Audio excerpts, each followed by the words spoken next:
I never thought I'd be the guy posting my life's disaster on Reddit. But here I am, trying to make sense of the wreckage my wife left in her wake. For 25 years, I believed I had a stable marriage. Sure, we had our ups and downs, like any couple, but I always thought we'd weather the storms together. I never imagined she'd be the one to capsize the whole ship. Her name is Rachel, and she's the kind of woman who lights up a room. Or at least she used to be. Lately, her brightness had dimmed, replaced with a sharpness I couldn't quite place. I chalked it up to stress from her new promotion. Rachel worked in corporate, climbing the ladder like her life depended on it.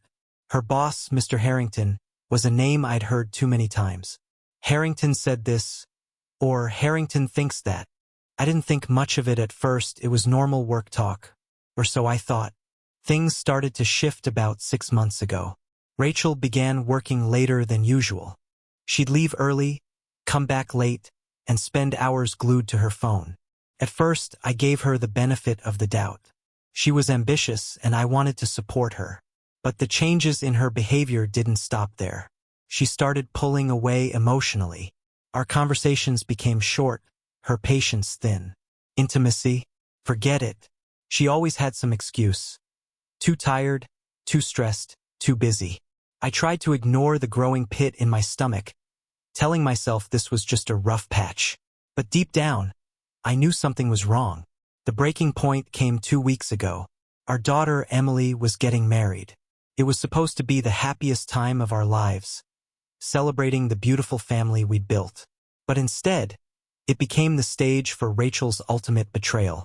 The day before the wedding, I was going through some boxes in the attic, looking for a keepsake Emily wanted to include in the ceremony. That's when I found it. Rachel's old tablet, one I thought she'd stopped using years ago. It still had some charge left, so I turned it on, curious to see if the keepsake photos were stored there. What I found instead shattered my world. The tablet was synced to Rachel's email. Sitting right there in her inbox, bold as brass, were dozens of messages between her and Mr. Harrington. At first, they looked harmless, work-related, professional. But as I scrolled further, the tone changed. The words became personal, intimate, flirty.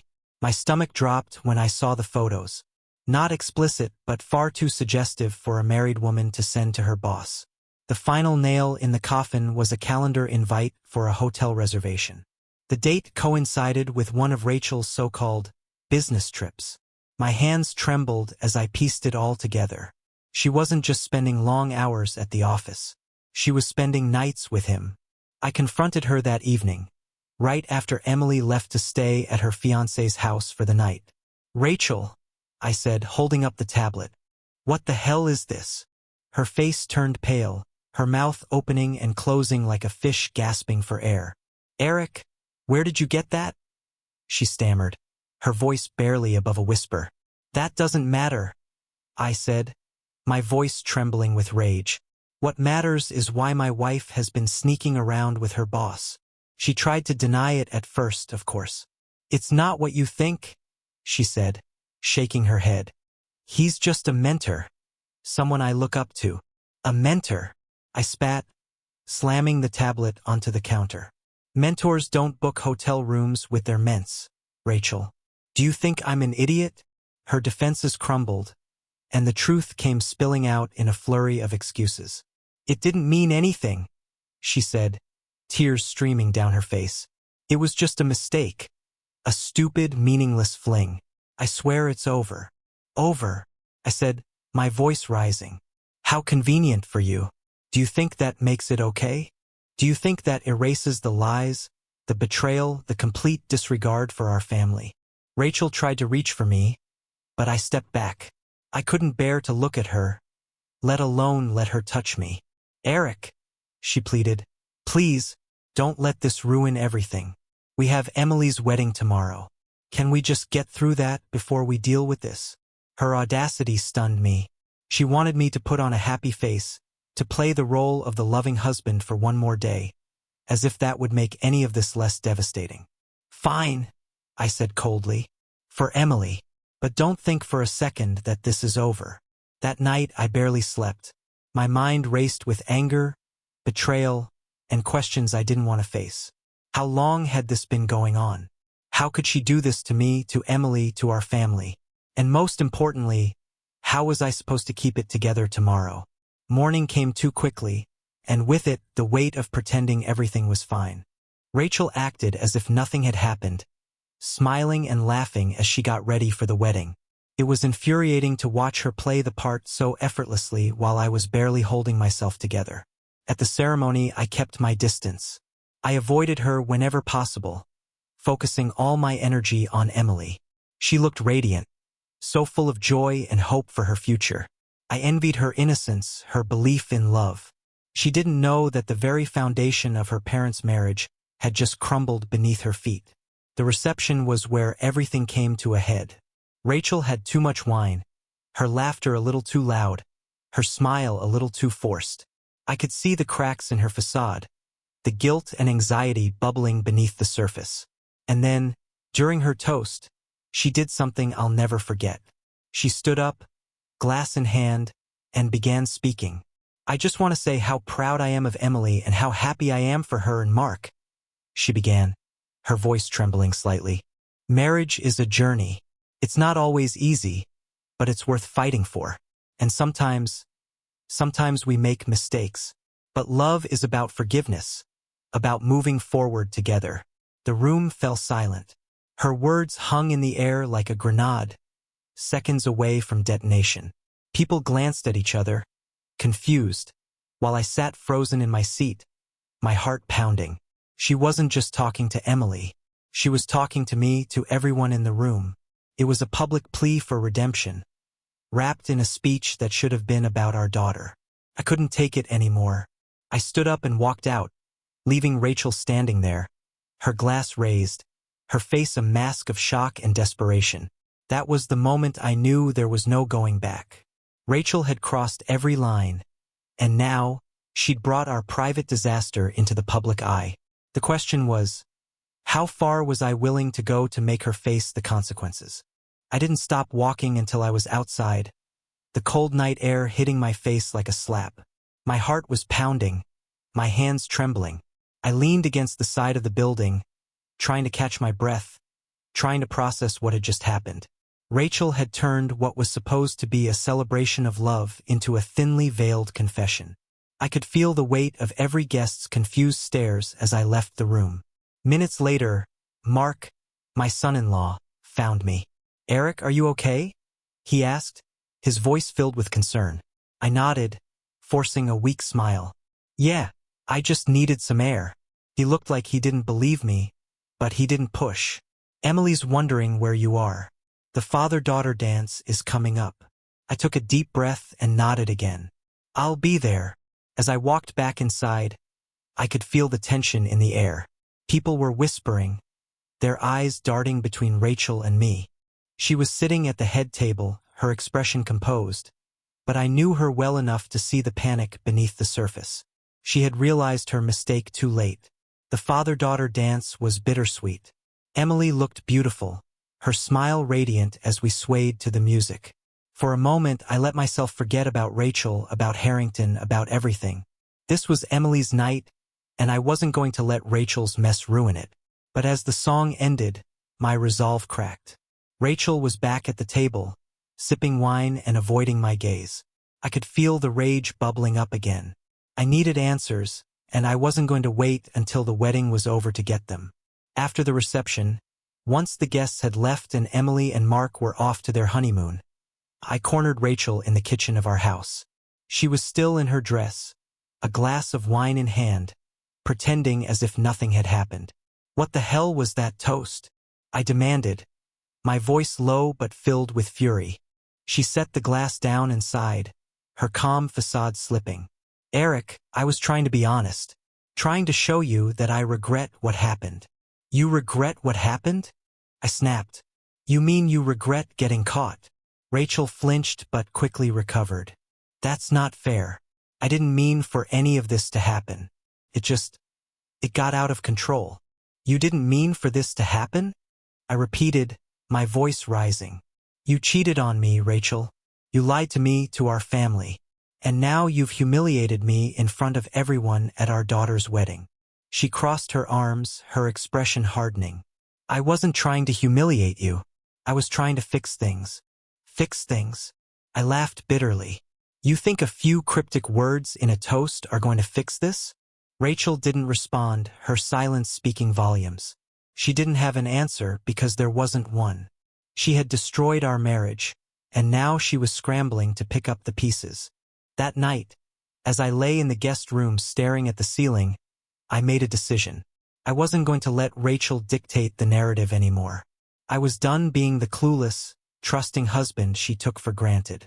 It was time to take control of my life and make sure she faced the consequences of her actions. The next morning, I woke up with a renewed sense of purpose. If Rachel thought she could manipulate me into silence, she was wrong. I needed to protect myself and our family. That started with proof, cold, hard evidence of her betrayal.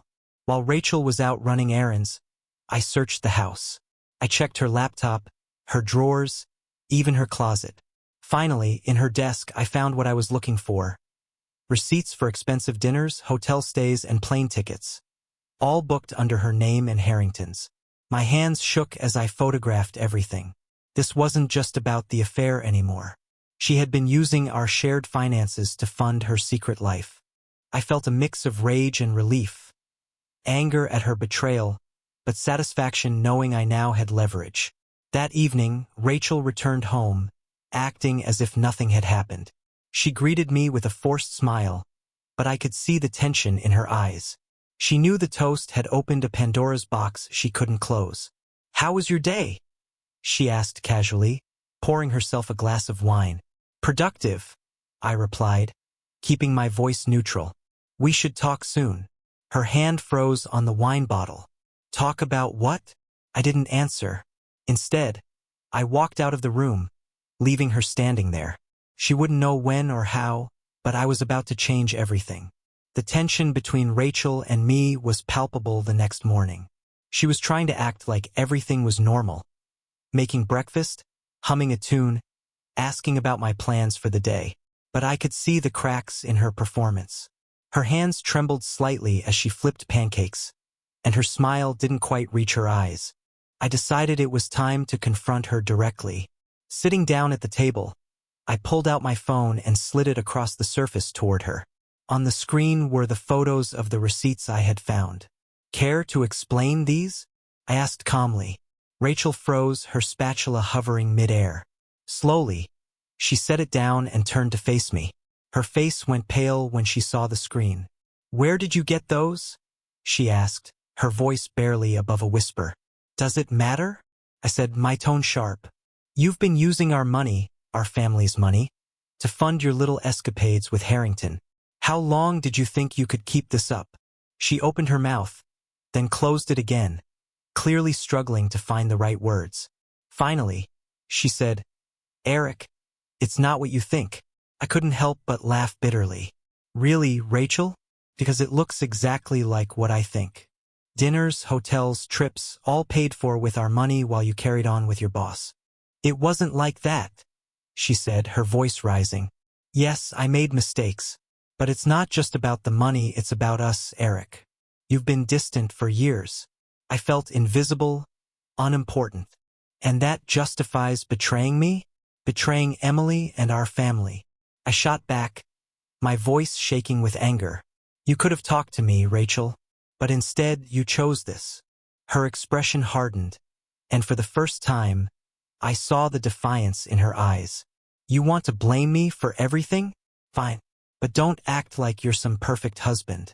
You've been so consumed by your work, by everything else, that you stopped seeing me." I stood up, my fists clenched. "Don't you dare try to flip this on me, Rachel.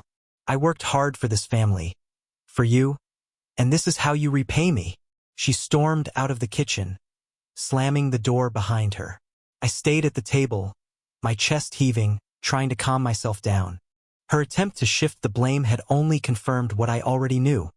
She wasn't sorry for what she'd done. She was only sorry she got caught. But now the real battle had begun.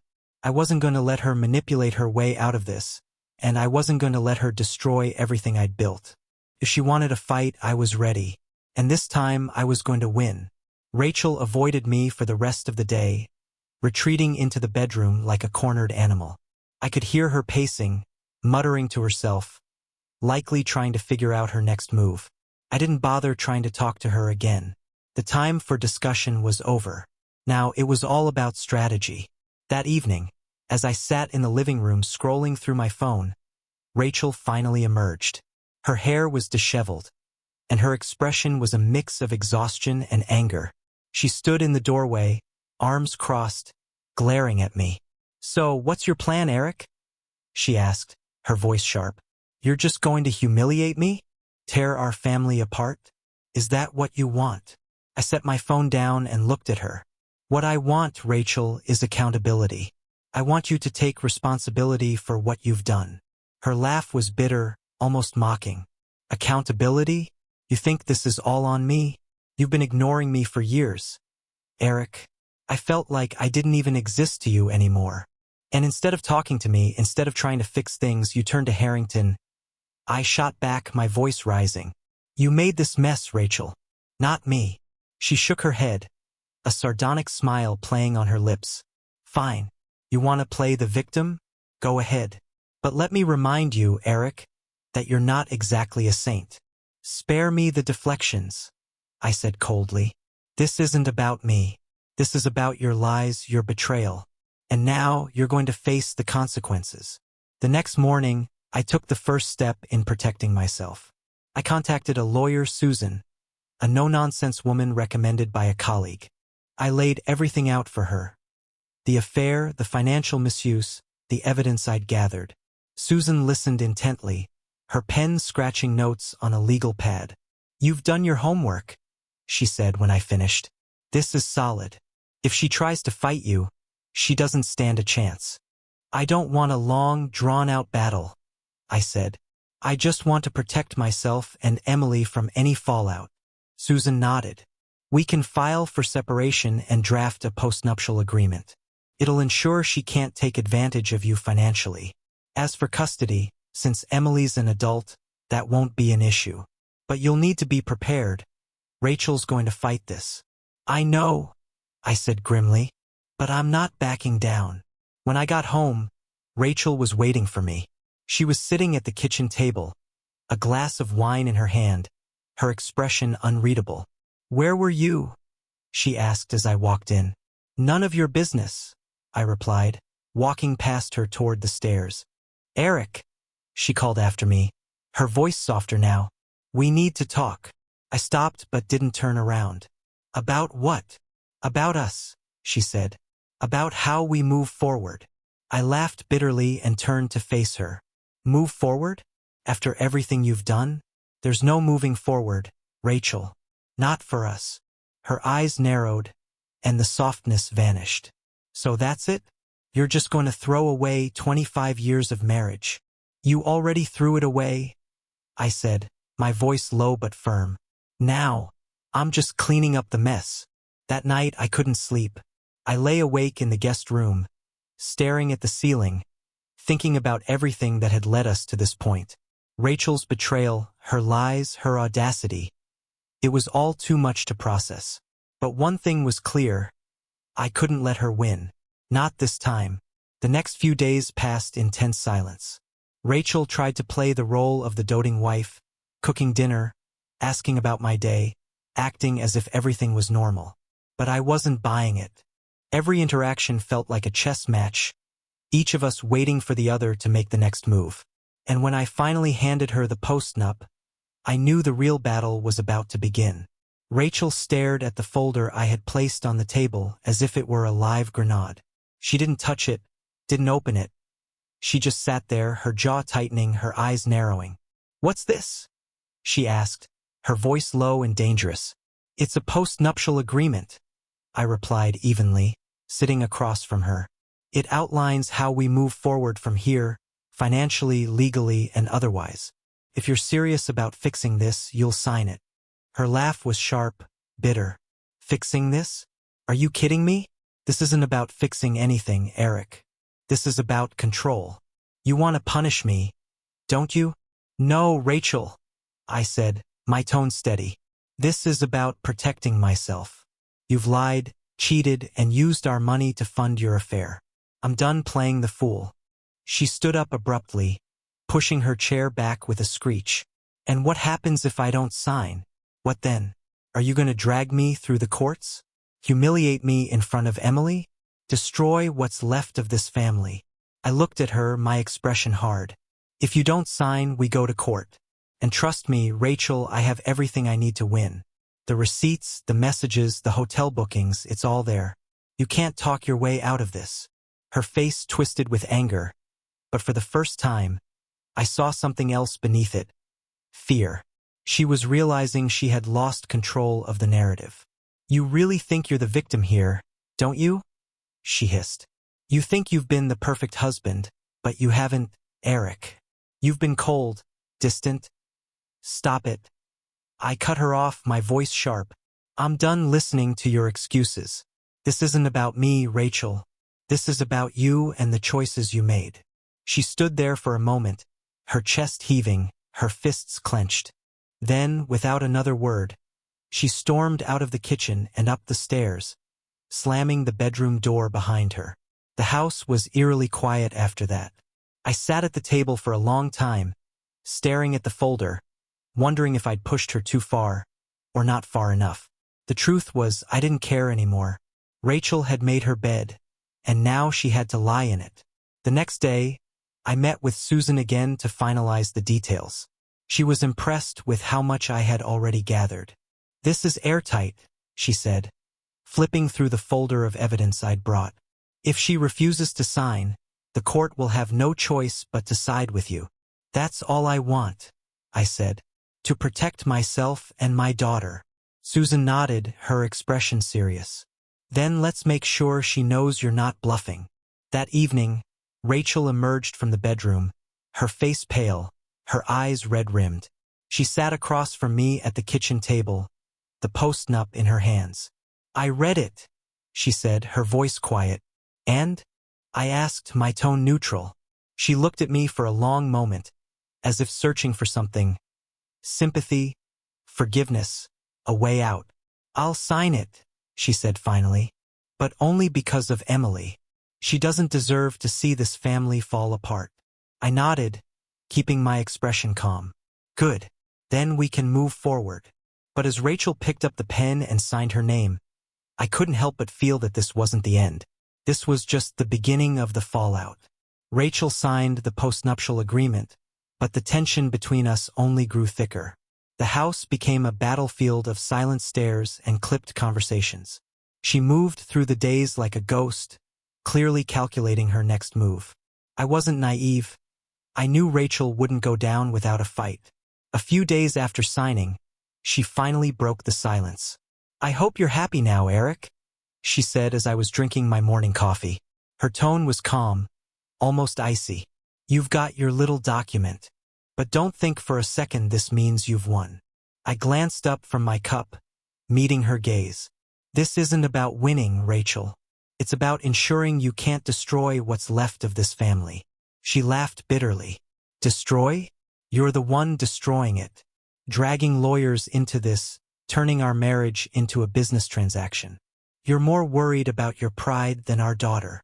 Don't you dare bring Emily into this, I snapped, slamming my mug onto the table. Everything I've done has been to protect her from your mess. Rachel's lips curled into a smirk, her defiance flaring up again. Protect her? From what? The truth? Because if you think she doesn't already know something's wrong, you're deluding yourself. That hit a nerve. Emily had always been perceptive, but I'd worked so hard to shield her from the chaos. Now Rachel was threatening to blow everything wide open. You wouldn't dare, I said, my voice low in warning. She leaned forward, her eyes narrowing. Wouldn't I? If you keep pushing me, Eric, I'll make sure everyone knows your side of the story isn't so perfect. I stood up, my fists clenched, trying to control my anger. If you want to play that game, Rachel, be my guest. But remember, I'm the one with the evidence. The receipts, the messages, the lies. You think you can spin this, but I'll make sure the truth comes out. Her smirk faltered for a split second, but she quickly masked it with a shrug. Do whatever you want. Just remember, Eric, you're not the only one who can play dirty. That night, as I lay awake in the guest room, her words echoed in my mind. Rachel wasn't going to make this easy. She'd always been cunning, always known how to twist the narrative to suit her. But I wasn't the same clueless husband she'd manipulated for years. I had learned her game, and I was ready to beat her at it. The next day, I scheduled another meeting with Susan. Rachel's not backing down, I told her. She's threatening to go public, to spin this into something it's not. Susan nodded, unfazed. That's expected. Women like her don't like losing control. But we're ready for this. You've already taken the first step by securing the postnup. Now it's about keeping your composure. Don't give her any ammunition. When I returned home, the house was quiet. Rachel was in the living room, scrolling through her phone, pretending I didn't exist. I knew she was waiting for me to make a mistake, to give her a reason to escalate. But I wasn't going to give her that satisfaction. Instead, I focused on Emily.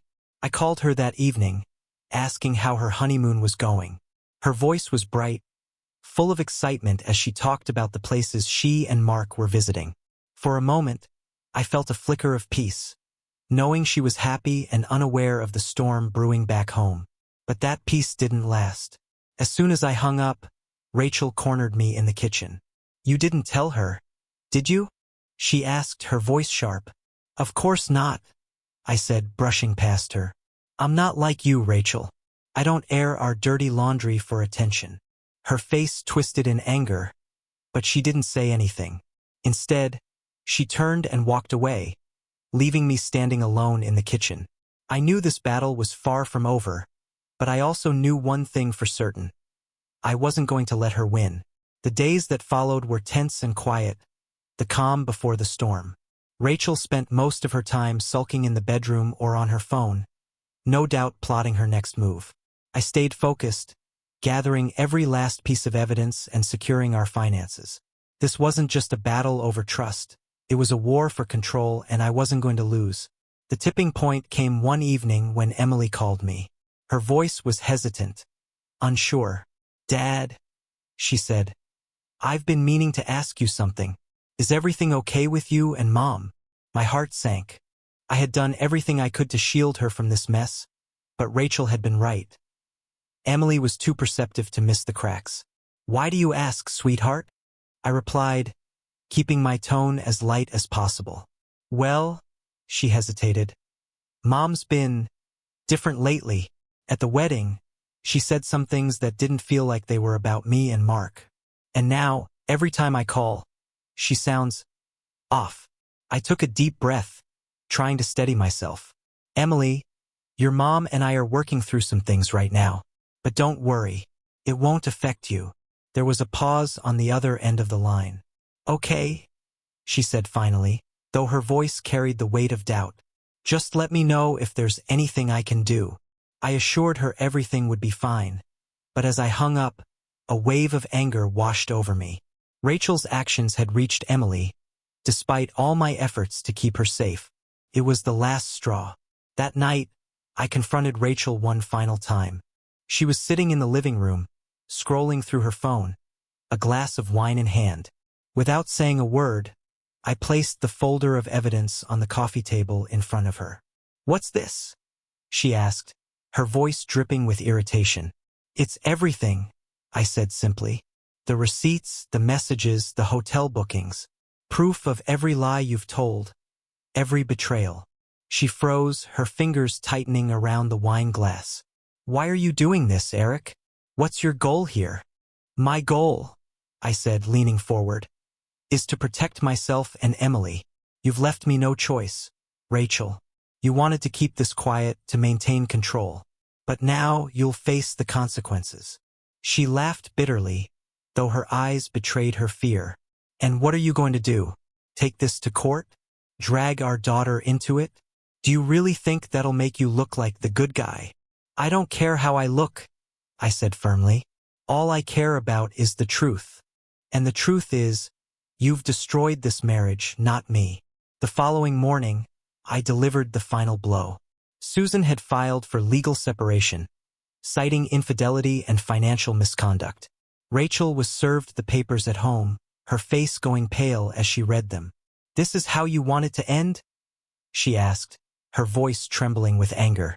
"No, Rachel," I said, my tone cold. "This is how you chose for it to end."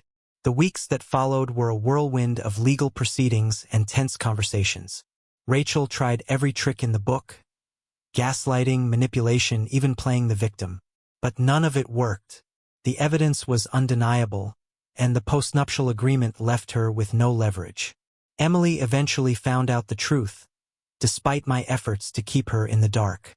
She was devastated, of course, but she understood. "I'm so sorry, Dad," she said one evening, tears streaming down her face. "I had no idea Mom was like this." "It's not your fault, sweetheart," I assured her, holding her close. "None of this is on you." In the end, Rachel walked away with little more than her personal belongings. The house, the savings, and most importantly, my dignity remained intact. It wasn't the ending I had envisioned when we built our life together, but it was a new beginning, one where I could finally breathe again. As I sat alone in the living room one evening, the silence felt different. Not heavy or oppressive, but peaceful. I had survived the storm, and though the scars would remain, I was ready to rebuild, ready to move forward. Rachel may have shattered our marriage, but she didn't break me. And that, in the end, was my victory.